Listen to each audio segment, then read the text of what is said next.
No Jornal do Engenheiro de hoje, você vai acompanhar uma entrevista com Jonas Gruber, o inventor do nariz eletrônico, e vai saber como foi o seminário de água e energia realizado pelo Sindicato dos Engenheiros do Estado de São Paulo.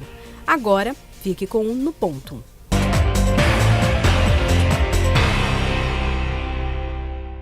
Olha, eu queria falar um pouco sobre a engenharia nacional. Nós estamos falando recentemente, nós estamos discutindo aí, está na pauta, a discussão da Petrobras, do Lava Jato, das discussões internas, dos problemas que acometem aquela empresa.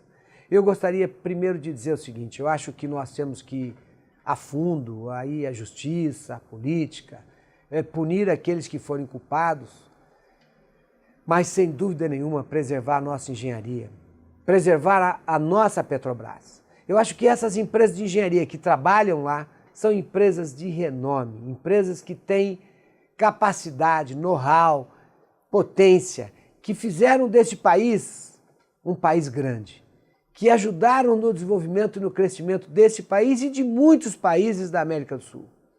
Então eu entendo que é perfeitamente razoável que nós ressaltemos que essas empresas e que a Petrobras tem que ser preservada.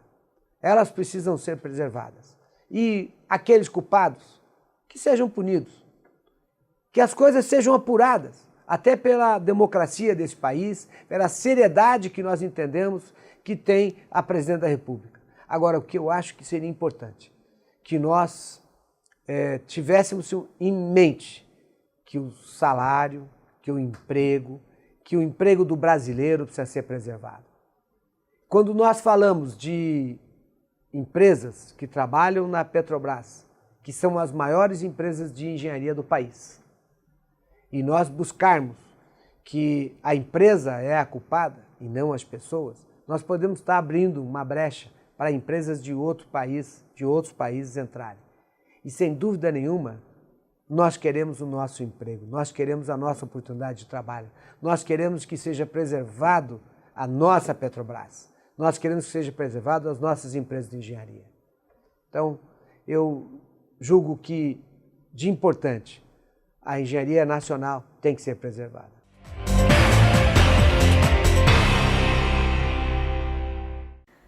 Olá, o Jornal do Engenheiro recebe hoje Jonas Gruber. Ele é um dos responsáveis pela criação do nariz eletrônico. Você já ouviu falar? Não? Bom, então é isso que nós vamos falar nessa entrevista, conhecer todos os detalhes do nariz eletrônico. Seja bem-vindo ao nosso estúdio. Obrigado pelo convite. O que é o nariz eletrônico? O nariz eletrônico é um equipamento que imita o nariz humano, né? Então, a função dele é sentir odores, reconhecer esses odores, medir a concentração, eventualmente medir a concentração desses odores. E basicamente ele é formado por um conjunto de sensores de gases, né? Sensores que detectam a presença de gases, acoplados a um sistema de reconhecimento de padrões. Então você imagina que você tem, vamos supor, 4 sensores, e você está expondo esses sensores vamos supor, álcool, tá? Vapores de álcool, cheiro de álcool. Certo. Cada sensor responde de uma maneira. Um pode ser muito sensível, vai dar uma resposta grande, o outro vai dar uma resposta menor. Então, os 4 sensores vão ter, né, 4 respostas com intensidades diferentes que configuram um padrão, como se fosse uma impressão digital do álcool. Se eu trocar o álcool por acetona, por exemplo, pode ser que o sensor que sentia pouco o etanol, o álcool, sente muito fortemente a acetona, então ele dá uma resposta forte e assim por diante. Ou seja, você vai ter um padrão de respostas para a acetona.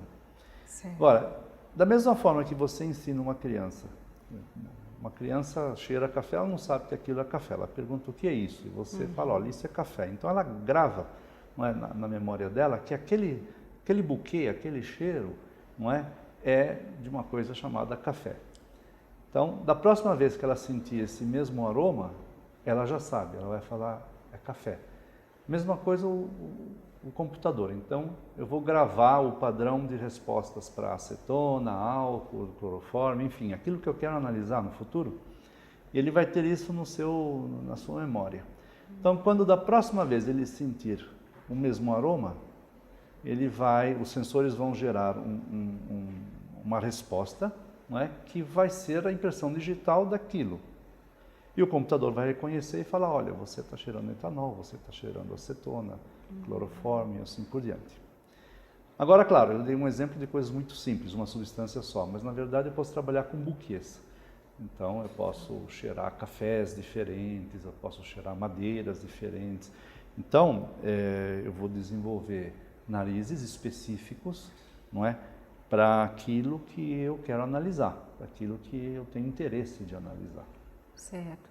E a utilização desse nariz eletrônico tem que finalidade? Basicamente analítica, né? Então, detectar e reconhecer sistemas, né? Então, aí eu teria que te dar talvez um exemplo mais específico, né? Então, vamos supor que você tenha duas madeiras, né? Por exemplo, mogno e cedro. Então, in natura, quando você olha assim as árvores, você distingue, você fala, isso aqui é mogno, isso aqui é cedro. Mas uma vez que você corta a madeira, que você tem o tronco em cima de um caminhão, por exemplo, é muito difícil distinguir essas duas madeiras, não é? E então, isso leva a uma situação no seguinte, é muito fácil confundi-las. Então eu posso muito bem fazer um carregamento de mogno e dizer que aquilo é cedro, e a fiscalização não tem como saber, a não ser que faça uma lâmina no microscópio, uma análise histológica. Muitas vezes você está no meio do mato, você está lá no Pará, no Amazonas, tem que mandar para um laboratório que está a 1000 quilômetros de lá, isso demora. Então, se eu tiver, por exemplo, um nariz eletrônico, eu posso ensinar esse nariz, né, qual o padrão de resposta do mogno e qual o padrão de resposta do cedro ou de qualquer outra madeira. E aí, quando ele cheirar uma madeira que você não sabe qual é, ele vai na hora, em questão de segundos, te dizer, olha, o padrão de respostas é de mogno e não de cedro, entendeu? E isso tem uma importância enorme no caso das madeiras. Daí para a indústria, qual a importância desse aparelho? Olha, eu acho que para a indústria de bebidas e de alimentos tem muitas aplicações, né? Então, um exemplo para a indústria de bebidas, né? Uma vez eu apresentei uma palestra sobre o nariz que nós desenvolvemos para madeiras e no fim da palestra um colega de São Carlos, da USP São Carlos, me procurou e falou, poxa, que interessante, será que o seu nariz não poderia ser útil para o meu problema, para a minha situação? Eu falei, mas qual é a sua situação? Então, ele tem um laboratório que chama Laboratório da Cachaça, lá em São Carlos. Eles trabalham estudando cachaças, né? E a cachaça ela pode ser vendida diretamente, destila e toma, ou ela pode ser envelhecida. Então você coloca em tonéis, em barris, né, de madeira, e a madeira mais interessante para fazer isso é carvalho, mas as pessoas têm usado também madeiras nacionais, tipo, que é carvalho importado, né? Madeiras tipo jatobá, jequitibá, etc. E existem registros de falsificações. Então, a pessoa envelhece numa madeira barata, né, que não é tão apropriada, mas depois no rótulo coloca que foi numa madeira, um carvalho, por exemplo. Então, a ideia era ver se o nariz consegue identificar a madeira na qual uma cachaça foi envelhecida. Então, ele não vai cheirar madeira, ele vai cheirar a cachaça e tentar descobrir no aroma dessa cachaça substâncias que são típicas, né, que foram extraídas da madeira. Isso foi um trabalho de iniciação científica de uma aluna conjunta, deu resultados muito bons, ela até ganhou um prêmio, tudo, no Congresso de Alimentos e Bebidas, e atualmente é um aluno de pós-doutorado comum, nós dois, que está desenvolvendo mais a fundo essa pesquisa, muito interessante. Então, isso indústria de bebidas, por exemplo. Mas você pode, por exemplo, determinar se um peixe já passou do ponto ideal para consumo, porque já está com uma contaminação bacteriana ou microbiológica, digamos assim, significativa, que poderia fazer mal, cheirando o peixe, porque realmente esses micro-organismos, eles liberam substâncias voláteis, vão alterando o cheiro do peixe, o nariz detecta. Então, eu acho que não tem assim, é difícil te dizer quais as indústrias que, em princípio, várias, né? A gente tem recebido visitas de várias empresas com problemas muito distintos, né? Por exemplo, fizemos um sensor que detecta, ele quantifica o teor de álcool num tanque combustível. Então isso é interessante, porque no carro flex você põe gasolina, você põe etanol, na verdade. Sim. A própria gasolina que você compra hoje, ela tem, no Brasil, né, ela tem até 27% de etanol. E depois você muda de ideia, acha que está mais barato usar etanol, então você coloca etanol, mas tinha meio tanque ainda cheio de gasolina. Sim. E o motor precisa saber o que ele vai queimar, não é? Então, nós desenvolvemos um sensor que ele sente o cheiro do combustível que está no tanque e diz, olha, tem 30% de etanol, tem 40% de etanol. Nós tivemos um projeto interessante de laranjas. Então, você sabe que o Brasil é o maior produtor de suco de laranja do mundo e o maior exportador também. Né? E eu fiquei sabendo que metade da produção, chega a metade da produção de laranjas do estado de São Paulo, em certas épocas, é perdida devido a um ataque de fungos. Então, enquanto as laranjas estão aguardando nos silos para serem processadas, para virar suco de laranja, não é? Esses fungos vão atacando as laranjas e vão deteriorando. E se você usar laranjas contaminadas já num estágio um pouco mais avançado para fazer o suco fica com um sabor de laranja passada, aquele sabor que você não aceita mais. Então, é muito importante. Então, nós desenvolvemos um sensor, um nariz, que detecta muito precocemente a infecção por um dos principais fungos que atacam laranjas aqui no estado de São Paulo, que é o Penicillium digitato.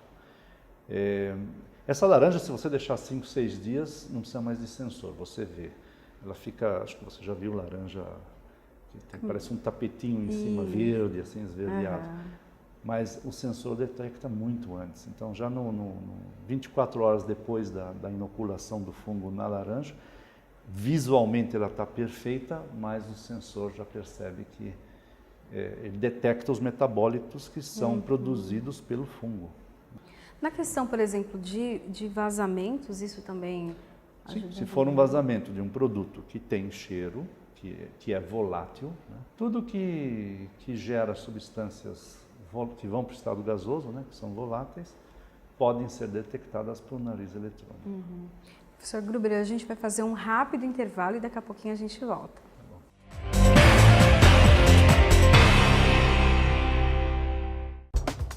Os associados ao CESP contam com uma assessoria jurídica própria, sempre pronta a esclarecer todas as dúvidas. O atendimento é feito de segunda a sexta-feira, das 10 às 18. Entre em contato e saiba mais.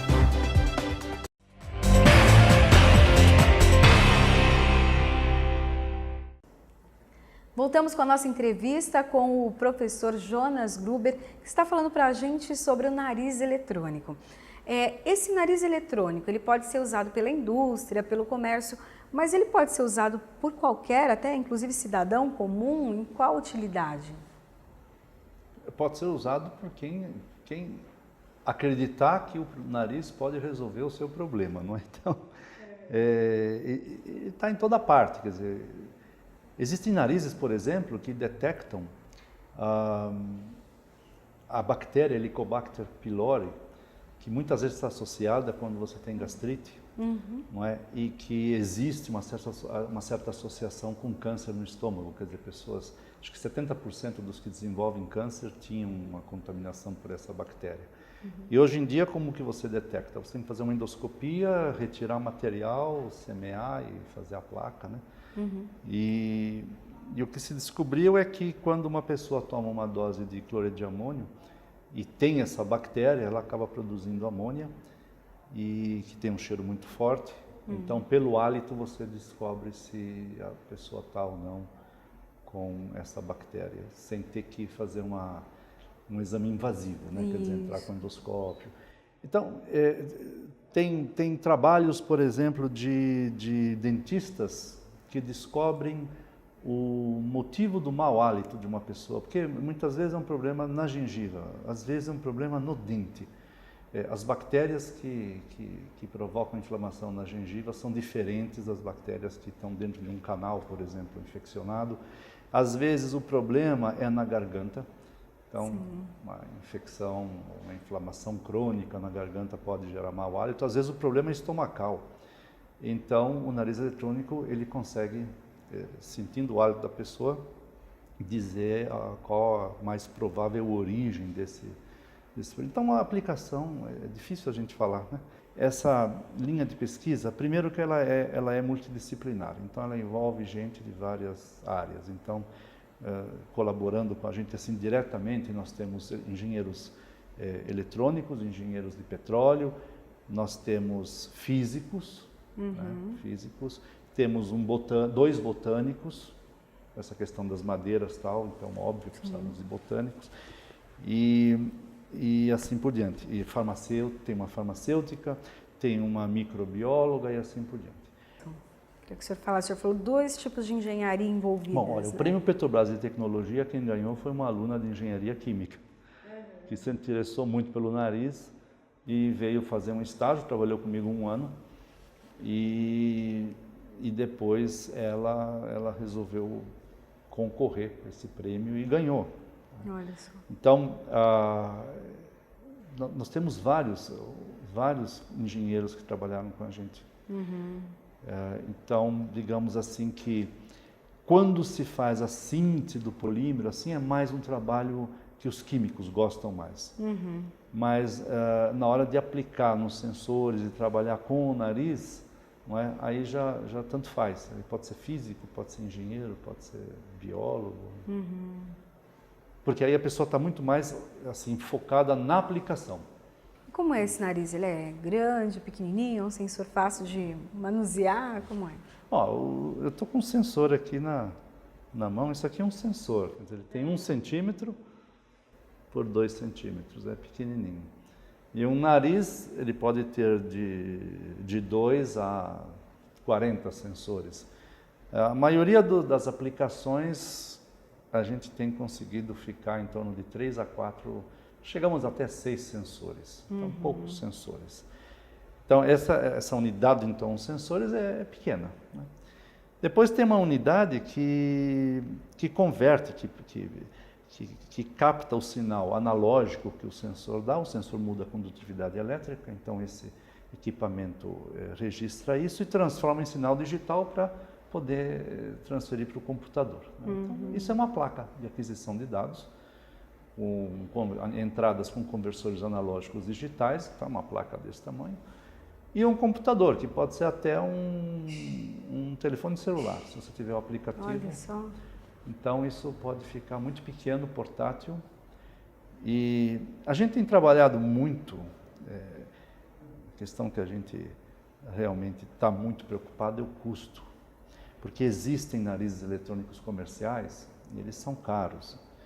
E por que eles são caros? Então, por várias razões. Primeiro que são narizes genéricos. Então, você faz um equipamento que você não sabe no que ele vai ser utilizado. Então, ele já é feito para poder ser utilizado nas mais diversas situações. Certo. Claro. Então, ele tem que ter muitos sensores, porque você não sabe. Então, você tem que pensar no pior caso, né? Digamos assim, alguma coisa muito difícil de ser detectada, então eu tenho que ter mais sensores para ter mais seletividade, mais sensibilidade e assim por diante. Nós focamos em problemas específicos. Então, qual é o seu problema? Seu problema é fungo em laranja. Qual fungo? Tá, este fungo aqui, tá bom. Então, nós vamos fazer um nariz específico para este problema.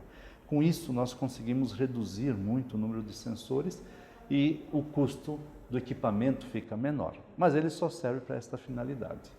Se eu quiser fazer agora um nariz que detecta etanol, um bafômetro, por exemplo, é um nariz, não é? Aí eu tenho que outro equipamento, mas também eu consigo fazer barato porque eu vou fazer especificamente para isso. Então, por exemplo, o nariz que detecta, que quantifica etanol no tanque de combustível, tem um sensor só. Tá. É muito barato. O sensor custa R$1, tá? E no caso, por exemplo, das madeiras, nós temos sensores trabalhando 2 anos. A gente faz uma análise semanal, mais ou menos. 2 anos e eles estão vivos. Então não são descartáveis. Olha só. São 4 sensores e já estão 2 anos aí. Existem alguns sistemas mais agressivos para o sensor, que o sensor é praticamente descartável. Mas se você pensar em R$4, né, 4 sensores de R$1, mesmo sendo descartáveis, é muito barato. Muito barato. O equipamento está na ordem de R$200, mais ou menos, a placa de aquisição de dados, né? E o computador, bom, aí você escolhe. Que pode ser até um celular. Pode ser um celular. O nariz, ele não está preocupado em quais são as substâncias, ele analisa perfis, né? Padrões de resposta. Então, como que esses 4 sensores respondem a este cheiro? O que tem neste cheiro? Não sei e não me interessa saber. Eu sei que este é o cheiro do café. Agora, tem 200 substâncias ali. Eu não estou preocupado em analisar essas substâncias. Eu quero identificar rapidamente que isto é café. E o nariz é muito bom nisso e muito rápido. Então, uma análise com nariz eletrônico normalmente dura menos de 1 minuto. Você já tem a resposta. Então, uma vez que você treinou ele, você ensinou ele para aquele sistema, né, ele já conhece o sistema que você está estudando, que você está querendo reconhecer, acabou. Dali para frente é automático. Ele te dá a resposta, você pode ter um operador não tão qualificado assim para operar. Professor, muito obrigada pela conversa. Foi ótimo conhecer um pouquinho mais sobre o nariz eletrônico. Olha, eu agradeço o convite e, Priscila, se você tiver alguma ideia de alguma coisa que você queira cheirar... Pode deixar, já sei quem procurar. Parece uma ideia simples, mas boba, mas às vezes é muito interessante. Então, fique à vontade para sugerir, tá bom? Muito obrigado. Obrigada, professor. E essa entrevista e o jornal completo, o Jornal do Engenheiro, você acompanha no site da instituição, no www.cesp.org.br.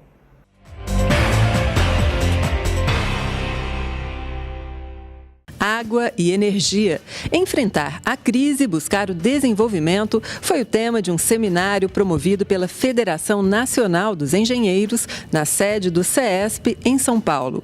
O evento, realizado nos dias 12 e 13 de março de 2015, foi aberto ao público e contou com a presença de engenheiros de todo o país. Diante das dificuldades relativas aos setores hídrico e elétrico, o Sindicato dos Engenheiros do Estado de São Paulo considera essencial a necessidade de se combater a recessão econômica e manter a meta do desenvolvimento. Estamos numa crise, não é? A crise da água, a crise da energia, a crise do país.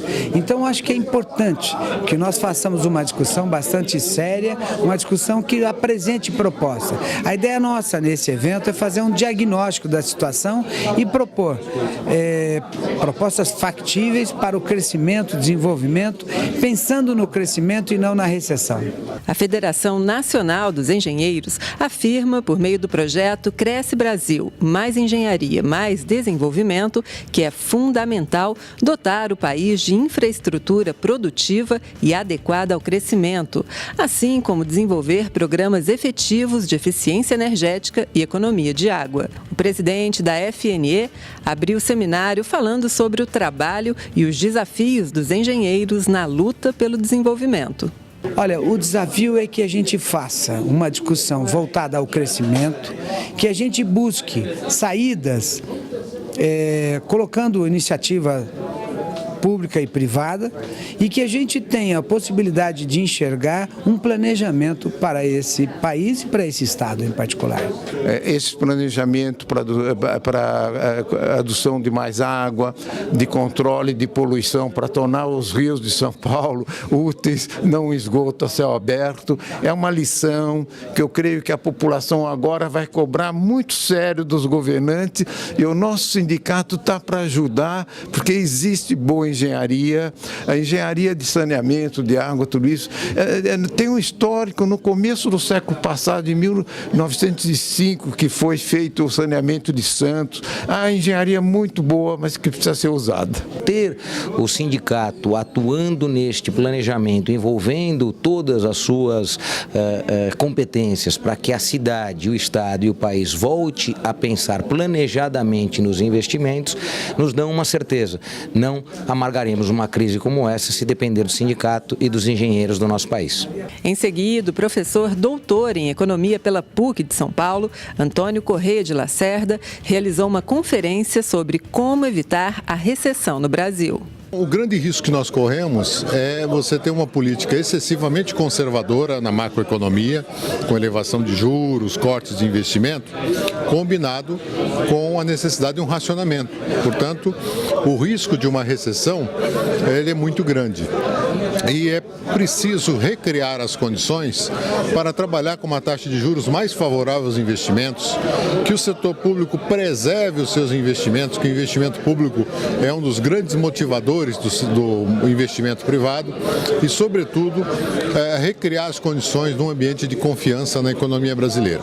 Os desafios da crise hídrica e energia para o desenvolvimento também foram temas abordados durante o encontro. Recriar condições de desenvolvimento é o grande desafio. A grande preocupação que está sendo hoje, pelo fato da escassez, é a água na torneira, tá certo? Só que para chegar a água na torneira, nós temos uma quantidade enorme de outros fatores que devem ser discutidos e que, infelizmente, eles não estão sendo discutidos com profundidade.